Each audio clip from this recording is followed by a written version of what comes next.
Oh my god, Karen, you can't just ask people why they're white. Hi guys, I'm Katla. Welcome to my third episode. While the focus of my channel is public health and that kind of gets consumed by covering pandemic news and pandemic-based education resources, I figured today I'd delve a bit into medical science and diseases that interest me, and I'm going to be talking about vitiligo.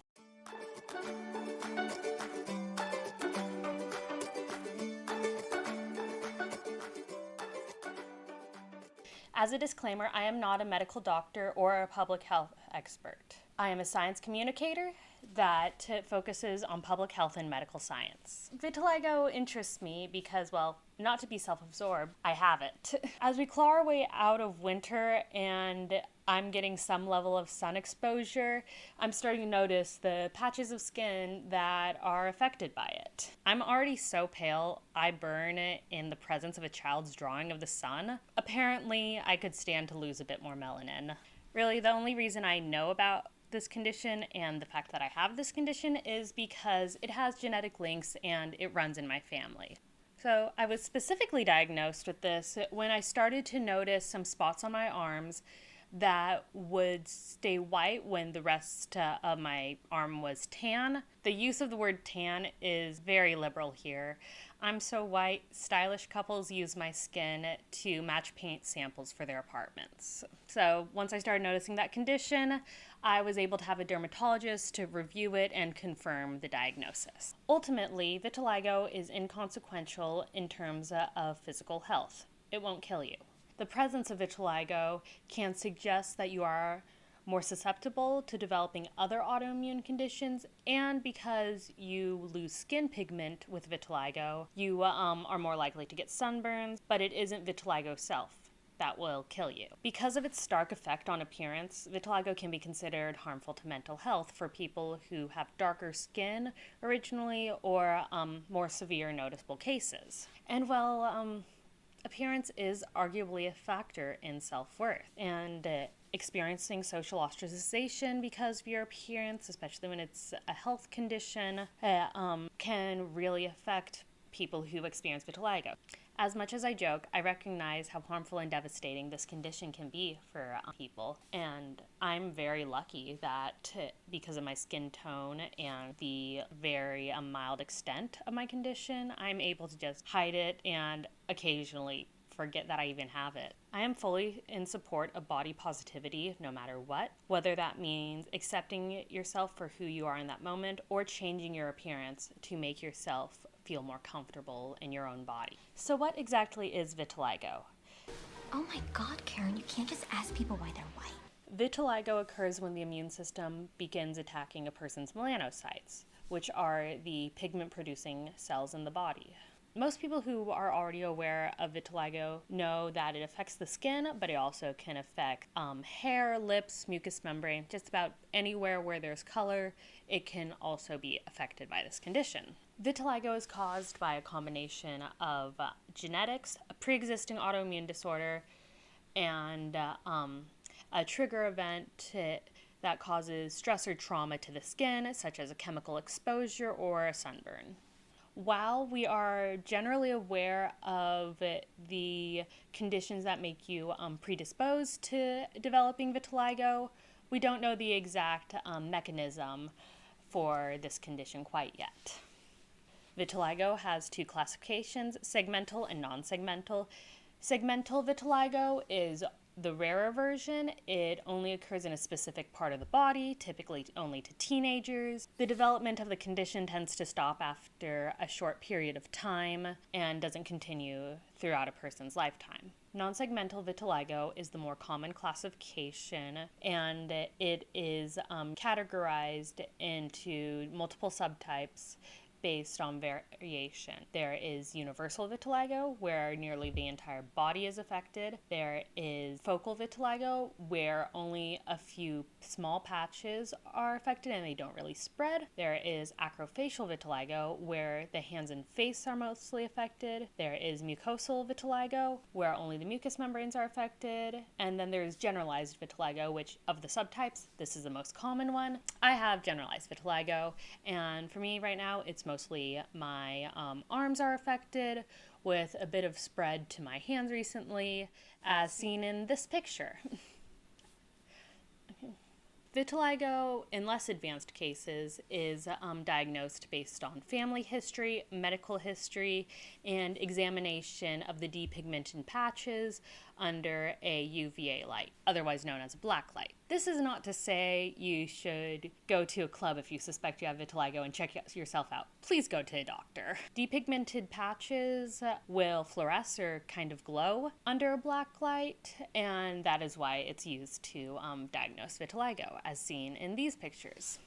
More progressed cases of vitiligo will include blood tests and skin biopsies and more intensive workups to ensure that there aren't any other conditions that are causing it. There's currently no cure for vitiligo, so those with this condition will generally use treatments that either stop depigmentation, encourage repigmentation, or mask the appearance of depigmentation. To stop depigmentation, immunosuppressant drugs are used to just kind of get a control of the immune system so it stops this autoimmune behavior. To encourage repigmentation, phototherapy along with medications that are used to increase someone's sensitivity to light are used to stimulate the healthy melanocytes and start producing more skin pigment. As a bit of an oversimplification, this is like physician-directed tanning bed use. There is also skin grafting, where a person's healthy melanocytes are transplanted into the depigmented patches, and this is a very successful treatment that can last for years at a time after the graft itself. For mild cases of vitiligo, masking the depigmented patches is an option, either through using makeup, such as full coverage concealer and foundation. There is hair dye when the hair is affected, and there are specialized tattoos for when the lips are affected. A treatment option for people who are so pale they can share a bottle of foundation with a joker. Sorry, I have to use my pale person jokes somewhere. Is skin camouflage. This is where sun exposure is avoided and sunblock is used so that the pigmented patches of the skin remain a color similar to the depigmented patches. This is the treatment plan I follow. All I really have to do is not tan and be diligent with sunscreen. I mean, also, melanoma is a common thing on the side of my family that doesn't have vitiligo, so I'm just a healthy mix of don't go out into the sun. A final treatment option in masking the appearance of vitiligo is full depigmentation of the skin. This was really the only option for more severe cases of vitiligo for many years. Full depigmentation is drastic and irreversible, but for some people it is their only option. This is achieved through the use of skin lightening creams, and in total takes about a year. Vitiligo is not a common condition, but it's not as rare as you'd think. It affects about 1% of the population. Individuals with darker skin are more likely to be diagnosed with vitiligo, as it is more noticeable. However, there is no preference toward any race or ethnicity for developing this disease based on our current research. There's also equal case rates between the sexes. Fun facts about vitiligo. Most people know about vitiligo because it is the condition that famously turned Michael Jackson white. Throughout the 80s and early 90s, he was regularly accused of purposefully changing his skin color, and he was confronted about this in an interview with Oprah Winfrey in 1993. The thing that is most discussed about you, I think, is the fact that the color of your skin is obviously different than it was when you were younger. Yes. And so I think it has caused a great deal of speculation and controversy as to what you have done or are doing. Are you bleaching your skin? And is your skin lighter because you don't like being black? One, this is the situation. Yeah. I have a skin disorder that destroys the pigmentation of the skin. It's something that I cannot help. In more recent years, fashion model Winnie Harlow became the first contestant on America's Next Top Model to have noticeable vitiligo. This was in 2014. Now she continues to model in high fashion, along with being a public spokesperson for vitiligo. In early 2019, toy company Mattel released an image of a Barbie with vitiligo on its Instagram page. In early 2020, a Barbie doll with vitiligo was released in stores as part of the Fashionista line, which aims to increase the inclusivity of Barbies. Vitiligo has also been recorded throughout thousands of years of history. It is first mentioned in the Ebers Papyrus, which is dated to about 1500 BCE from ancient Egypt. Vitiligo is also mentioned in Leviticus in the Old Testament of the Bible, which is dated to about 1300 BCE. But within subsequent translations, vitiligo was aligned with leprosy, along with many other skin conditions, which isn't great. The perception that vitiligo is similar to leprosy is not unique to biblical societies. Ancient Greek physician Hippocrates, known for the Hippocratic Oath, compared vitiligo and other skin conditions to leprosy. Basically, in ancient societies, if people didn't like how your skin looked, you had leprosy, even though leprosy is its own disease.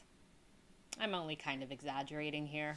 The first mention of the word vitiligo comes from ancient Rome in the 1st century medical text De Medicina. So yeah, that's vitiligo. Hope you learned something today. As usual, please like, subscribe, maybe turn on notifications, as I'm not really following a specific posting schedule currently. And if you're just now finding me, please check out my other videos. They'll be linked down in the description. Hope you enjoyed this break from pandemic-related coverage. Please stay safe, wear a mask, and I'll see you later.